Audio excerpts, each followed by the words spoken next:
नागमोडी वळण घेत आज टाळ मृदुंगाच्या गजरामध्ये ज्ञानेश्वर माऊली यांच्या पालखीनं दिवेघाट लीलया पार केला। दिवेघाट सर करताच पुणेकरांनी टाळ्या वाजवत स्वागत केलं। यावेळी संपूर्ण दिवेघाट वारकऱ्यांनी फुलून गेला।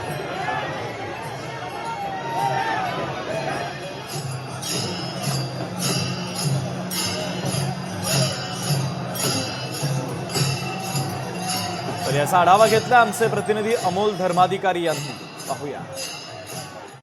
रामकृष्ण हरी माऊली संत ज्ञानेश्वर महाराज यांची पालखी आता दिवेघाट सर करून वरती सासवडच्या दिशेने मार्गस्थ होतीये।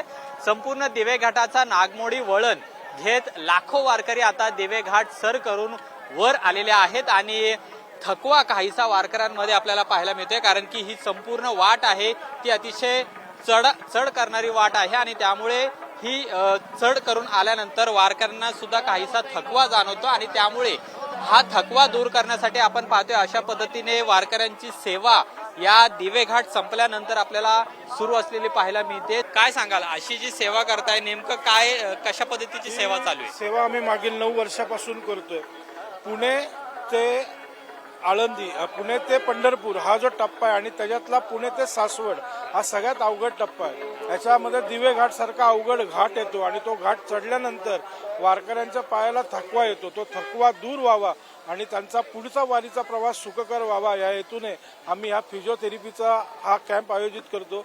यामध्ये गरम पाण्याने आपण त्यांच्या पायाला शेक देतो आणि त्यांच्या पायाची तेलाने मसाज करतो आणि फिजिओथेरपिस्ट तज्ज्ञांकडनं त्यांना पुढच्या ह्याच्यासाठी सूचना देतो आणि एक ट्यूब देतो की ती त्यांना पुढे प्रवासाला कामाला येईल। माऊली, कसं वाटतं एवढं घाट चढून आले ना आता मालिश होते पायाला?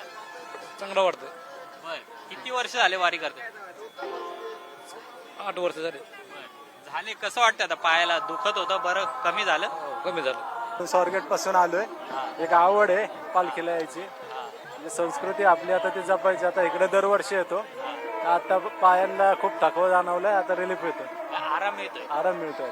सामाजिक कार्य वारकऱ्यांची सेवा करताना पाहायला मिळतात आणि तेच दृश्य आपल्याला दिवेघाट सर केल्यानंतर पाहायला मिळालेलं आहे। कॅमेरामन योगेश केळापुरेसह अमोल धर्माधिकारी, लोकशाही मराठी, दिवेघाट।